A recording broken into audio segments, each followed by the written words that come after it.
Hey there, my good friend. There are things in life we don't shout about. Subtle victories don't make social media posts or coffee chats. There's a powerful way to end pain, humiliation, and betrayal that most don't know. A low-key approach using profound wisdom. As a Jewish guy drawing from ancestors' teachings, wisdom is quieter than emotions. It's the calm voice guiding through storms. I've lived enough to grasp this truth. The person who hurts you craves your reaction, anger, words, proofs of wrongness. Most make the mistake of explaining, justifying, accusing, arguing, handing over power. But what if I told you, rooted in Jewish wisdom, the smartest way to overcome them is silence? No justifications, reproaches, explanations. Complete silence, external and internal. It might sound insulting when you're boiling inside, heart demanding justice, mind saying silence means loss. But silence isn't defeat, it's an ancient strategy. Jewish tradition says, not every battle is worth starting. Each battle chips at your soul. I've seen people obsessed with proving right, winning arguments but losing themselves. Others go silent, their quiet louder than words. Ask yourself, last time hurt did you explain, message, replay comebacks? If yes, they're still in your head, controlling you. Imagine instead. Say nothing. Move forward calmly, with dignity. The hurter loses inside. Their weapon, your reaction, fails. As a Jew inspired by ancient teachings, I've seen this in business, family, friendships, relationships. They face a void, a mirror showing themselves, not always pleasing. Silence isn't weakness. Weak silence from fear, wise from understanding. Weak suppress emotions, wise master them. Jewish wisdom. Control words to control destiny. You might resist, thinking, I must respond. I've felt that. Lost more giving in. Choosing silence, life-sorted things. In this video, I won't say be a pushover or tolerate abuse. Opposite, become untouchable. Strip others' power over you. Turn silence into a slow, reliable tool. Victory. They realize you're stronger, freer, inaccessible. Watch to end for how. No scandals, explanations. Inner strength, clarity, life wisdom. All right, let's really dive deeper into the core essence of this powerful approach now, my friend. I'll be sharing some real-life examples to illustrate the points, and I'll explain in detail why silence isn't just some empty void or lack of response. It's actually the most precise, calculated, and ice-cold strike you can deliver in such situations. When people first encounter this idea that silence can function as a genuine weapon, they often interpret it too superficially or lightly, assuming it's simply about swallowing your pride in the moment or pretending that the hurtful event never even occurred. But if it were really that straightforward and simplistic, this timeless wisdom wouldn't have been carefully preserved and passed down through countless centuries within Jewish culture and beyond. The type of silence I'm referring to here, as a Jewish man who's not only studied but actively lived by these enduring principles, isn't about escaping or denying reality in any form. Rather, it's about consciously choosing to occupy a position of unshakable strength and power. In our profound Jewish tradition, there's this deep, insightful understanding of human nature that has stood the test of time. People very rarely cause harm or inflict pain on others without some underlying motive or reason. Almost always, it's driven by their own desires to self-affirm, to feel a sense of control over the situation, to prove their supposed superiority, or even to offload their personal pain and insecurities onto someone else. And right there lies the crucial key to unlocking the strategy. The person who has hurt you is already operating from a place of weakness. They're already fractured or broken on the inside in some way. If you choose to react impulsively, you inadvertently become a participant in their internal chaos and turmoil. I've seen this pattern manifest in so many different forms and contexts throughout my life. For example, take this one acquaintance of mine. We built a business together starting from absolutely nothing, scraping by with sheer determination. But as soon as things started to pick up and succeed, he decided he could manage just fine without me and began to undermine everything. He started with subtle belittling, then moved to outright devaluing my contributions, and even went as far as publicly downplaying my role in our shared success to make himself look better. In a situation like that, most people would instinctively fight back tooth and nail, resorting to lawsuits, explosive scandals, heated confrontations, and endless efforts to prove their righteousness and reclaim what's theirs. But guided by the wisdom from my Jewish roots that emphasizes strategic restraint, I chose a completely different path. I remained silent throughout. I walked away from it all quietly and gracefully, without launching any accusations or making threats. Instead of squandering my precious energy on a bitter war, I redirected it all into personal growth and launching a brand new venture from scratch. It didn't take very long at all, surprisingly little time in fact, for my new business to not only take root, but to flourish and become remarkably stable and successful. Meanwhile, that former partner, who was always so vocal, always trying to dominate every conversation and situation, found himself stuck in place, and then gradually began to lose ground in his own endeavors. And you know what turned out to be the most painful aspect for him in the end? It wasn't just witnessing my success from afar, it was the complete absence of any reaction from me. His attempts to strike and provoke simply dissipated into nothingness. His ego, which thrived on conflict and validation, received none whatsoever. That's precisely the heart of using silence as a thoughtful strategy. You refuse to fuel or participate in their manipulative game any longer. You simply step out of it entirely. As a result, the person who set out to cause you pain is left to play out their drama alone, essentially battling against their own reflections and flaws. This principle applies even more powerfully within family relationships, where emotions run particularly deep and personal. How many marriages and close bonds have you seen or heard about that ultimately crumbled, not because of the underlying problems themselves, but due to the destructive words exchanged in moments of intense emotion? I've observed countless individuals who accumulate resentments over years, nursing grudges silently at first, only to explode one day and dump everything out in a torrent. What do they typically gain from that? Perhaps a fleeting sense of relief in the immediate aftermath, but it's almost always followed by long-term destruction and irreparable damage to the relationship. Once words are spoken in the heat of anger, they can't be retracted or erased. They linger and wound indefinitely. Our Jewish wisdom offers this sage advice. If your words aren't going to make the situation genuinely better or improve it in some meaningful way, then it's far wiser to hold your tongue and remain silent. This isn't about forcefully suppressing your feelings or denying them. It's about exercising good timing, allowing those heated emotions to pass and subside naturally, so that you can gain a clearer perspective on the true nature and form of the situation at hand. One particular woman I had a conversation with once shared her deeply personal story with me. She had been betrayed in a profound way by someone she trusted immensely, leaving her feeling utterly shattered and devastated on the inside. Her initial impulse was to lash out, to scream her pain, to compose and send those long, heartfelt messages explaining just how much she had been hurt. But instead, she made the conscious choice to embrace silence, not in a cold, distant, or demonstrative manner to prove a point, but in a truly serene and composed way that came from within. She stopped all efforts to justify herself or explain her side of things. Instead, she shifted her focus entirely to moving forward with her life, investing in self-improvement, and carefully strengthening her personal boundaries to protect her peace. As time passed, months perhaps, she noticed something remarkable. That very person who had betrayed her came back around, not because she had actively called them or pursued reconciliation, but because they themselves began to feel the weight of the emptiness and void her silence had created. And in that moment of realization, she understood that silence hadn't primarily granted her a victory over the other person. Far more importantly, it had empowered her to reclaim full power and control over her own emotions and life. That's an absolutely vital point to internalize and grasp fully, my friend. The authentic, underlying goal of practicing silence in these scenarios isn't about seeking to punish or retaliate against the other person. That would still tie you to their negativity. No, the real purpose is to liberate yourself from being manipulated or controlled by external forces. When your emotions are allowed to dictate your actions unchecked, it means that other people can easily pull those strings and influence you. But when you learn to master yourself and your responses, that's when you achieve true, unbridled freedom. Our cherished Jewish teachings encourage us to always look far beyond the immediate moment or conflict at hand.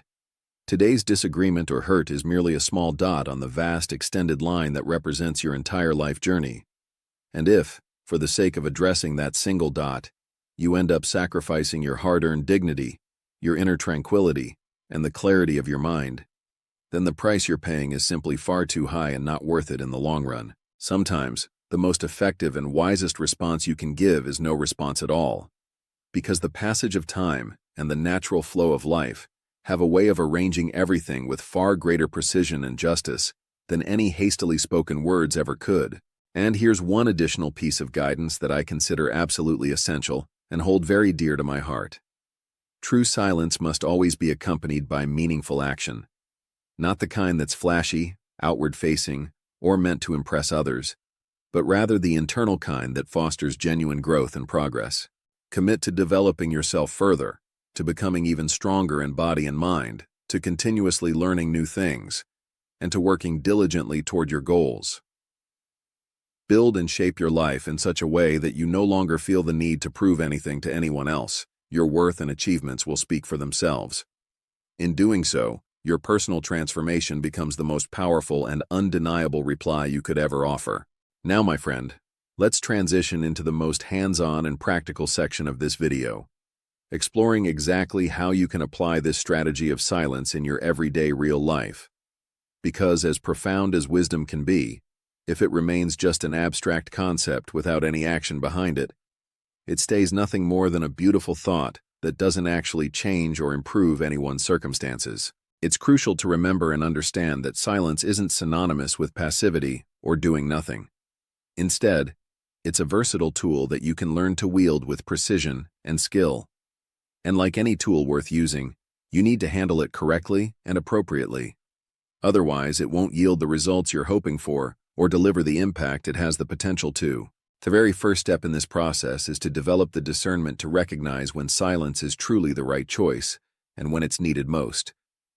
This isn't something you apply indiscriminately to every minor conflict or every stray word that comes your way. Silence becomes particularly powerful and meaningful when you're dealing with someone who is intentionally trying to hook you on an emotional level, to throw you off your balance and equilibrium, to humiliate you in subtle or overt ways, or to exert control over you and your reactions. For instance, imagine a scenario at work where a colleague is constantly criticizing or shooting down your ideas. Not constructively, but with the clear aim of undermining your confidence and position. Your natural, instinctive reaction might be to fire back immediately, thinking, "I have to respond right now and show them who's really right here." But pause and consider. What would that knee-jerk response actually accomplish in the grand scheme? More often than not, it would just lead to escalating disputes, additional layers of conflict, and a needless expenditure of your valuable energy that could be better spent elsewhere. This is where the principle of combining silence with purposeful action comes into play beautifully. You choose not to engage in the verbal sparring or debate, but at the same time, you double down on improving and excelling in your actual work and contributions. You demonstrate your competence and value not through argumentative words, but through tangible, undeniable results that speak volumes on their own. The second key step is to ensure that your silence isn't just superficial or external. It's essential to cultivate and maintain a genuine inner calm and composure alongside it. Far too often, people manage to keep quiet on the outside, but internally they're experiencing a raging storm of emotions, swirling thoughts about revenge, dwelling on the perceived injustice, and simmering bitterness that refuses to fade. This approach can be quite dangerous and counterproductive because silence without proper emotional control turns into a pressure cooker, accumulating energy that will eventually find an outlet, often exploding at the most inopportune or inappropriate moment.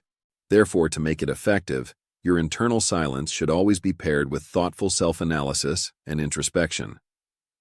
Ask yourself questions like, why exactly am I feeling this anger right now? What specific aspect of this situation truly triggered me so deeply? And how can I reframe or channel this experience to benefit my own growth and development, rather than letting it devolve into yet another pointless conflict? As a Jewish guy who's personally navigated through this process innumerable times in my own life, I can attest that when I finally stopped reacting impulsively to every provocation and instead began to carefully analyze and understand my emotions, the transformations I experienced were nothing short of astonishing and life-changing. I gained the ability to clearly distinguish between the people who were genuinely important and valuable in my life, versus those who were merely projecting their own ego issues and insecurities onto me in an attempt to feel better about themselves. The third step involves actively transforming the entire situation through concrete actions and steps forward. Embracing silence doesn't mean you're resigning yourself to inaction or stagnation. Quite the contrary, it means you're strategically redirecting your efforts and energy toward the areas that truly matter for your personal life and ongoing development. Let me share a specific example straight from my own experiences to illustrate this. There was a time when someone I knew attempted to tarnish and smear my professional reputation within our shared industry circles, spreading doubts and negativity. Many of my well-meaning friends and advisors urged me to fight back aggressively, to send out letters, provide detailed explanations, and gather proofs to counter the attacks head-on. But I decided to take a different route, one informed by wisdom. I chose to remain completely silent on the matter and instead focused all my attention and resources on enhancing and improving the quality of my work even further. It only took a few months before my consistent results and achievements began to shine brightly, speaking for themselves in ways that no words could match. The individual who had set out to humiliate me ended up fading into the background, overshadowed by my progress, and their attempts to discredit me started to appear increasingly unconvincing, petty, and ultimately meaningless to everyone involved. And perhaps most importantly, I preserved my energy by not wasting it on negativity or defensive battles. The fourth step is about exercising careful control over your immediate environment and how you present yourself. Silence tends to work at its absolute best when it's subtle and doesn't draw unnecessary attention to itself.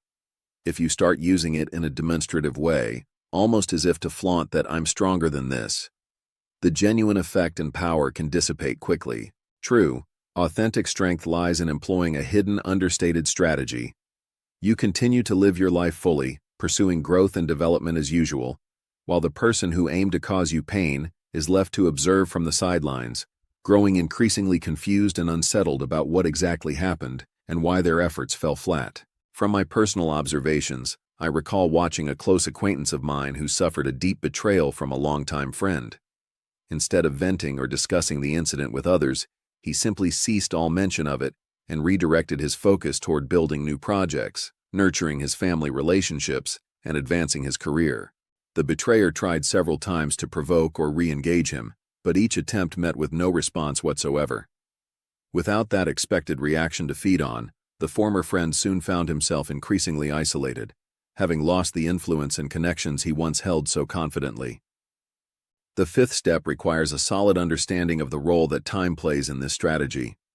Silence isn't designed for quick fixes or immediate results. It's inherently an approach geared toward medium-term and long-term perspectives and outcomes. Many people are tempted by the allure of swift revenge or instant justice, but pursuing that often just pulls you right back into the vicious cycle of ongoing conflict and drama. Genuine silence reveals its power gradually, over the course of time. You commit to working on yourself diligently, constructing a life filled with success, stability, and inner peace. Then, after months or sometimes even years have passed, you begin to notice how those who once tried to wound you have slowly but surely lost their grip and influence over anything related to you. They start to falter and fail on their own terms, without you having to lift a finger directly against them. You've simply leveraged the strength of your inner resolve and patience. Sixth, expand this practice across various spheres of your life for maximum benefit. This tool of silence isn't limited to dealing with individual people. It can effectively handle broader systems, environments, and complex situations as well.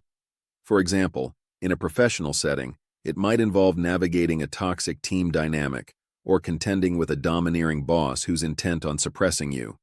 You avoid getting drawn into arguments or succumbing to their provocations, choosing instead to concentrate intensely on delivering outstanding results that highlight your capabilities. In your personal life, such as conflicts with relatives or romantic partners, silence can help de-escalate emotional tensions and allow the underlying real causes of the issues to surface more clearly for resolution. And in the realm of social media, where things can escalate quickly, this becomes especially vital. People often feel compelled to seek public revenge through posts, comments, or memes, but the far superior effect comes from maintaining a dignified distance, refraining from engaging in online battles, and instead focusing on developing your life away from the digital spotlight. And finally, the seventh step is to internalize that true victory isn't always something that's immediately visible or apparent on the surface. When you adopt silence as your go-to tool, it's common for no one to notice your progress or successes in the initial days or weeks, and that's perfectly okay. It's part of the process. What matters most is your internal posture and mindset. You cease to be an easy target for others' negativity, and you build up an inner fortress of invincibility. As time progresses, those around you will inevitably start to see the fruits of your efforts, your thriving life, your notable achievements, your unwavering serenity. And that, my friend, becomes the most resounding and impactful form of comeback imaginable. To drive this home further, let me share yet another concrete example from a friend of mine. During his childhood, he endured a painful betrayal from what he thought was a close, trusted pal, and for a long while, he harbored intense desires to respond, to prove his point, and to exact some form of punishment. But as he matured, he came to understand that any kind of reaction would only grant that former friend ongoing power over his emotions and mental state. So he opted for silence instead, channeling all that pent-up energy into positive self-development pursuits like sports, rigorous studies, and building a solid career foundation. Years later, the betrayer found himself grappling with difficult life circumstances, while my friend had soared to heights of success, genuine happiness, and profound inner freedom. He never actively pursued vengeance. He simply allowed life to unfold and do its work naturally. All right, let's take a moment to pause right here and calmly summarize everything we've discussed so far in this video, my friend. Because the mark of true wisdom isn't measured by the sheer volume of words you've heard or absorbed, but rather by what lingers and resonates with you long after the silence settles in. And if after reflecting on these ideas, you find that there's even a slight increase in your inner sense of calm and peace, then that means you're already beginning to grasp the fundamental essence of what I'm sharing. The smartest, most intelligent way to ultimately overcome and neutralize those who have caused you significant pain isn't about actively destroying them or sinking down to their level of pettiness. It's not about endlessly proving your point, justifying your actions, or providing exhaustive explanations. No, the truly wise approach is to stop being a source of energy for them altogether. Because the person who set out to hurt you thrives and feeds off your reactions, your focused attention, and even your lingering pain, they draw power from it. And in the precise moment when you decide to cut that supply off completely, they begin to lose their hold over you entirely. Drawing from the depths of Jewish wisdom that forms part of my heritage, it's important to note that our teachings have never advocated for revenge purely for the sake of vengeance. Instead, they emphasize survival in the face of adversity, the preservation of one's dignity no matter what, and the importance of always moving forward with purpose and resilience. Our ancestors, who endured so much throughout history, understood this profoundly. If you waste your precious energy on harboring hatred or seeking retribution, you'll have little left to invest in actually living a fulfilling life. Therefore, silence isn't an act of fleeing or avoidance. It's a conscious choice to redirect your path and focus. You stop fixating on the rearview mirror of the past and instead start striding confidently toward the future that awaits. There's one more critical aspect to understand and prepare for. When you commit to practicing silence, the world around you, and particularly the people involved, might start to test your resolve. They could ramp up their provocations even more intensely, taunting with questions like, "Why are you so quiet all of a sudden? Don't you have anything to say? Are you just weak?" Recognize this for what it is, a desperate trap, their final attempt to regain the control they've lost. And if you can endure and weather through that challenging moment without breaking, you'll ascend to an entirely new level of internal freedom, one where it's virtually impossible for mere words or actions from others to touch or affect you anymore. I really want you to remember and hold on to this key truth. Choosing silence doesn't imply that you're devoid of feelings or emotions. It simply means you're not allowing those feelings to hijack and dictate the course of your destiny. You have every right to experience pain, to feel resentment or offense, but you're under no obligation to turn those emotions into self-destructive weapons that harm you further. The strongest, most profound form of victory comes when you commit to living your life well and fully, not as a performance for others or out of spite, but in a genuine, authentic manner that brings you joy. You become calmer in the midst of chaos, more confident in your own skin, and far more stable and resilient overall. You intentionally craft and build a life where there's simply no space left for individuals who thrive on creating conflicts and drama. And when you reach that point, something truly magical and interesting happens. Those who once made it their mission to break or diminish you fade into insignificance. They become nothing more than faint shadows from your past. Not ongoing enemies to battle, not targets for your energy, just irrelevant echoes that hold no meaning or power anymore. If you're currently going through a period of intense pain or hurt right now, please know this. You're far from alone in that struggle. Every single person who's ever chosen the path of silence over explosive shouting has walked through similar fires and emerged stronger. But it's precisely this challenging path that forges a person into someone mature. Not rigidly hardened or emotionally cold, but wholly integrated with a solid inner core of strength. Ultimately, I hope you take away from this video one straightforward yet transformative thought. You are not obligated to respond to every single person who hurls their personal problems or negativity your way. You don't have to constantly prove your value or worth to anyone. You aren't required to dive into and participate in someone else's chaotic mess. Your only true obligation is to yourself, to live your life with unwavering dignity and purpose. If the messages in this video have resonated deeply with you, if you felt that these words aren't just superficial motivation, but rather hard-earned experience distilled from years of living, then that means you're already on the right and promising path forward. I encourage you to subscribe to the channel if you haven't already. Here, we'll continue exploring life without sugarcoating or illusions, delving into the immense power of silence, the pursuit of inner freedom, and the kind of wisdom that doesn't need to shout to be heard, but quietly transforms destinies nonetheless. In the upcoming videos, we'll break down practical ways to maintain your calm in a world that's constantly trying to provoke and unsettle you, how to establish firm boundaries without sparking unnecessary conflicts, and strategies for growing stronger every day without becoming bitter or jaded in the process. Always keep this in mind, my friend. Sometimes the most resounding and loudest answer you can give is complete silence, and the most effective form of revenge is simply living a life that's happy, richly fulfilled, and utterly free from the chains of past hurts.